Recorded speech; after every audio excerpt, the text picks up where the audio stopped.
A'udzubillahi minasyaitonirrajim. Bismillahirrahmanirrahim. Assalamualaikum warahmatullahi taala wabarakatuh. Alhamdulillahirabbil alamin. Wassalatu wassalamu ala asyrafil anbiya'i wa mursalin wa ala alihi wa sahbihi ajma'in. Bersyukur kita kehadirat Allah Subhanahu wa taala kerana dengan limpah izin dan kurnianya kita dapat sama-sama meneruskan hidup pada hari ini dan dikurniakan nikmat iman dan nikmat Islam. Sahabat-sahabat para pendengar yang saya hormati sekalian, apabila kita bercakap berkenaan dengan menuntut ilmu, pasti ada satu perkara yang sering dipertikaikan, iaitu tentang adab menuntut ilmu. Sebelum tu kita lihat dahulu apa yang dimaksudkan dengan menuntut ilmu. Secara ringkasnya pasti kita tahu bahawa menuntut ilmu ini membawa maksud belajar dan hukumnya adalah wajib, seperti mana sabda Rasulullah SAW dalam satu hadis yang bermaksud menuntut ilmu itu wajib bagi setiap Muslim. Hadis riwayat Ibnu Majah. Jadi pada sahabat semua, kita mengetahui menuntut ilmu itu satu perkara yang penting.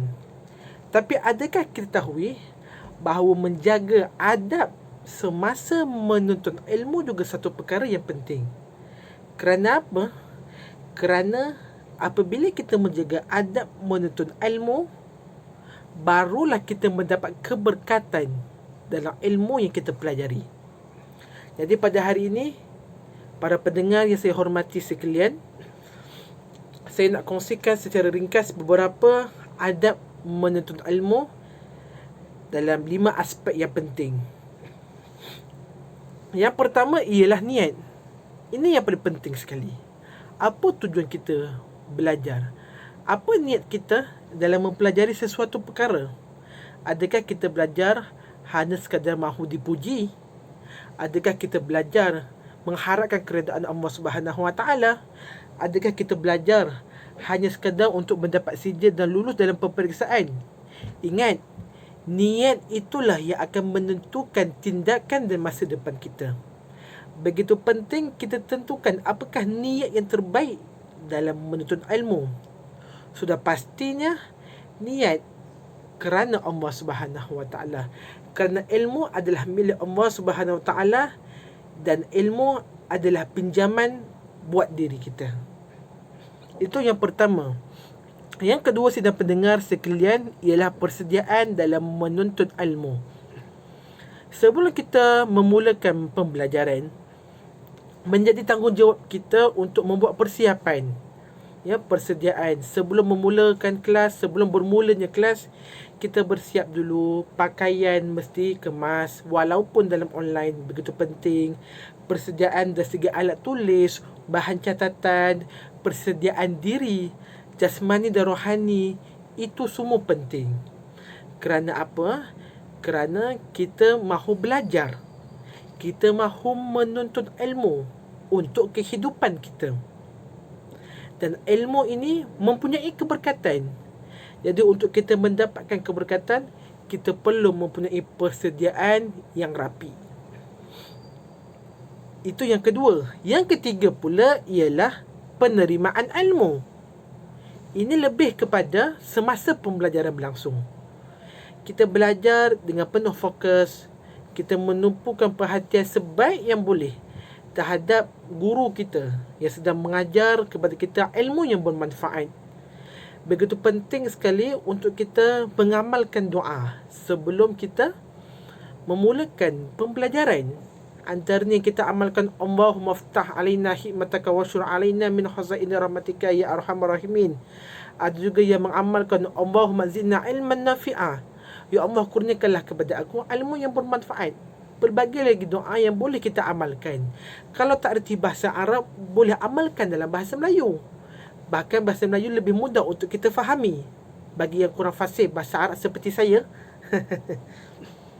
Jadi begitu penting. Selain daripada doa, berikan tumpuan yang baik, buat catatan, dan kita ikuti arahan yang telah diberikan oleh guru kita. Itu yang ketiga.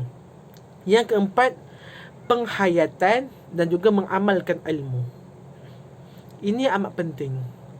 Apabila kita mendapat sesuatu ilmu yang telah dipelajari, ilmu itu adalah satu amanah. Dan apa tanggungjawab kita setelah menerima ilmu itu? Adakah kita biar macam tu sahaja dan biarkan ilmu itu pergi? Ataupun kita menghayati ilmu yang telah kita pelajari dan kita mengamalkan ilmu-ilmu yang bermanfaat yang telah kita pelajari. Sebagai contoh, semasa kita sekolah rendah ataupun kita tadika, kita belajar tentang solat. Jadi kita belajar solat melalui pembelajaran awal kita. Sebagai contoh, hari ini kita belajar tentang puasa. Dan kita mengamalkanlah puasa, sama ada puasa yang wajib maupun puasa yang sunat. Tidak semestinya bergantung pada perkara yang wajib. Selagi perkara itu perkara yang bermanfaat, maka amalkan dalam kehidupan seharian. Itu yang keempat.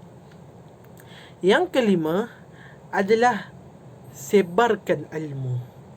Ingat, ilmu itu adalah satu amanah dan tanggungjawab kita untuk menyebarkan ilmu yang bermanfaat kepada kenalan kita.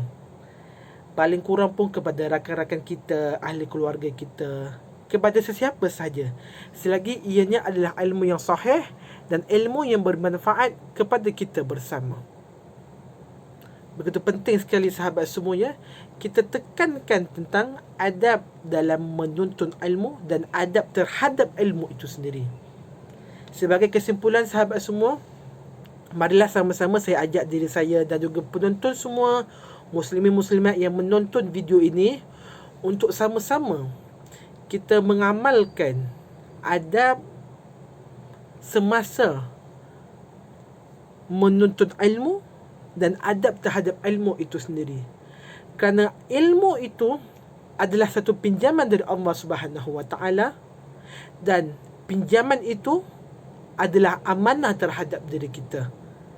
Sabda Rasulullah SAW yang bermaksud, siapa yang menempuh jalan untuk mencari ilmu, maka Allah akan memudahkan baginya jalan ke syurga. Hadis riwayat Muslim.